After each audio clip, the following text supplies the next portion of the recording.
welcome to How to Run a Successful Business and Still Have a Life. My name is Stacey Morgan, and today's episode is brought to you by the brand new podcast, Raw Success, launching on the 18th of January.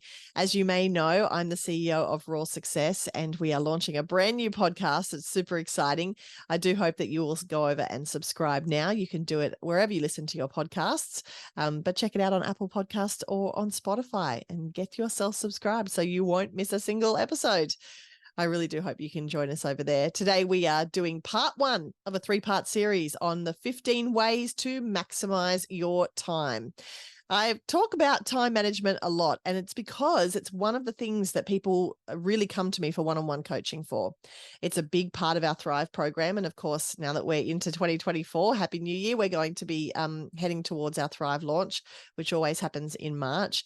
And so many small business owners are finding that they have a great passion for their business, for helping people, for solving their customers' problems, but they just can't find enough time in the day. So that's why I'm sharing with you my 15 ways to maximize your time. And so we're going to start off with, are you a morning person or a night person? I like to talk about energy and the way that your energy turns up in the workplace. And if you are a small business owner, hopefully you have the opportunity to be able to create a lifestyle that suits you. And that includes working in those times when you are most productive. So I really want you to ask yourself, are you a morning person? Are you a night person? Or what part of the day, each day, consistently, do you find that you have the most get up and go? Do you find that you have the most pizzazz? Because if you can set your work life up to utilize that energy that you have and utilize that resource of your energy really well, then you're going to be set up for success. So it's really important that you understand yourself, you understand your body, you understand your cycle and how that works. And then you use that to your advantage to be able to create a work day that is really going to make sure that you're getting the most out of your time. How many of you have sat down at your desk to do what you think is a 30-minute task and, 8 hours later, you're still working on it or you're still tweaking it?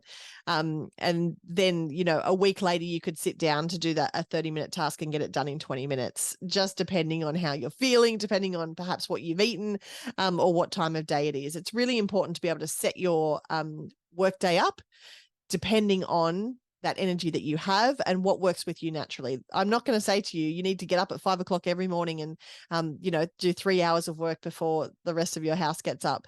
It's not realistic for me to say that, especially if you're not a morning person.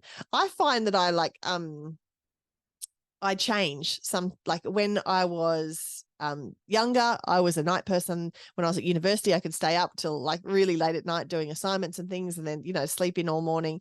But at this point in my life, I'm much better in the morning than I am at night. But when Henry was a baby, I was much, much better at being up earlier. I'm not great at being up super early anymore. So I find that it changes, but whatever season of life you're in, I really want you to think about when your energy is the best. And if you don't actually know the answer to that question, then spend the next week or two kind of just noticing that, just being conscious of it and thinking, okay, this is, I don't feel great right now, or I do feel great right now. And then try and move your calendar, move your work times around that to suit you. You'll find you're super productive.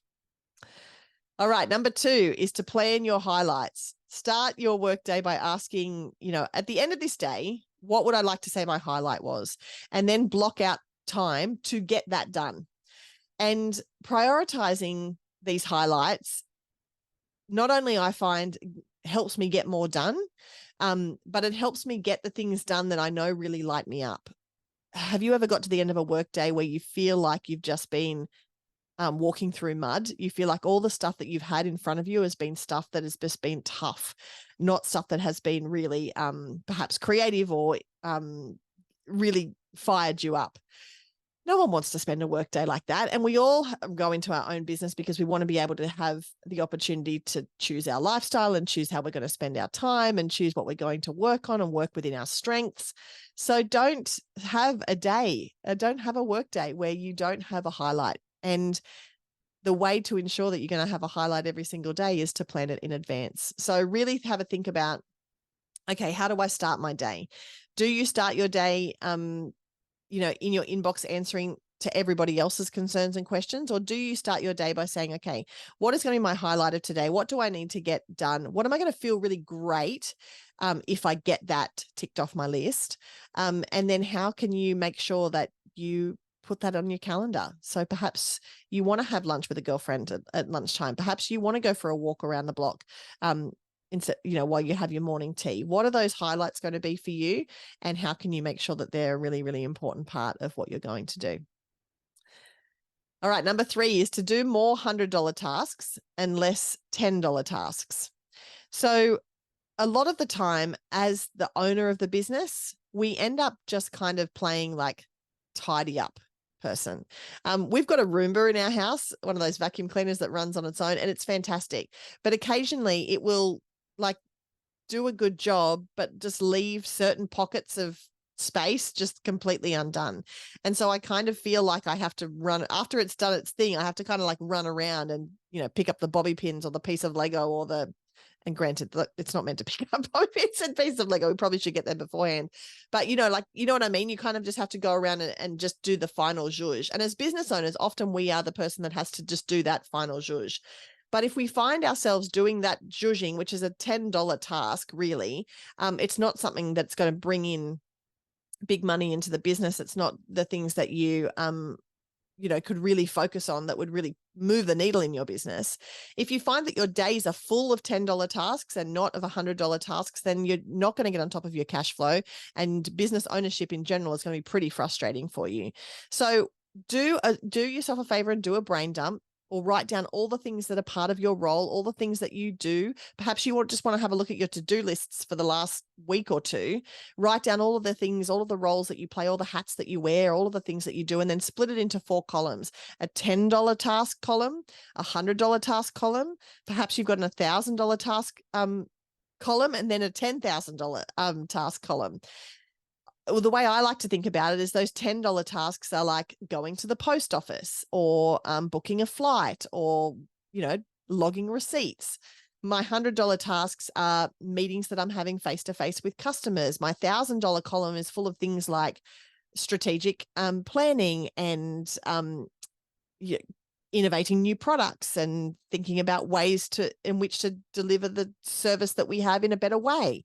And the $10,000 meetings are, or no, $10,000 tasks are things like meetings with potential investors, meetings with people who we can collaborate with that could come into partnership, or retaining current customers that spend a lot of money with us. So if you can offload the $10 tasks on your to-do list, and quite often we spend our time doing a lot of $10 tasks. Like I popped to the post office this morning, that didn't need to be me. And if you get yourself prioritizing the big tasks that you have to do, and getting yourself in the position where the decisions you're going to make or the time that you're going to spend is going to bring tens of thousands of dollars into your company, then of course the company is going to move forward. But I think sometimes we just don't think about the value of some of these tasks that we do. So my time management tip for you is to divide those things on your list into tasks and give them a dollar amount. And then you'll be like, oh, okay, now I know where I need to spend my time. Number 4, stop people hijacking your calendar. I talk about this all the time. I'm sure you're rolling your eyes if you're an avid listener to the How to Run a Successful Business and Still Have a Life podcast. But so many of us start our days getting completely hijacked. We start our day in our inbox with people, coming at us for the things that they need.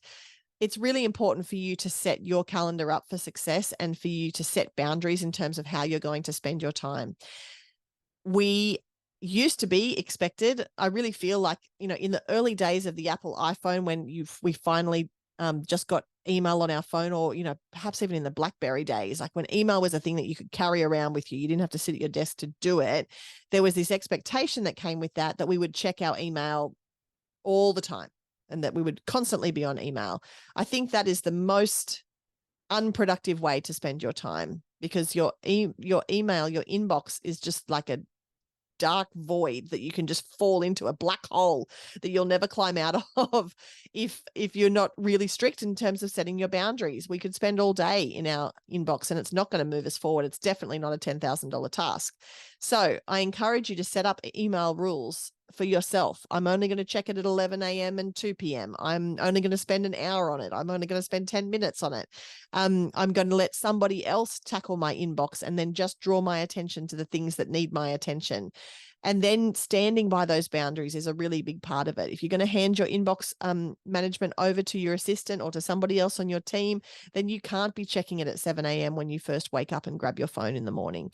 It's really, really important that you set those boundaries and make them really clear. And if you do, then you will find that you are so much more productive. And of course, that's what we want, right? We want to be able to get more done with the time that we have. And my final tip for today, as this is part 1 of a 3-part series on the best ways to spend your time, is to start scheduling breaks.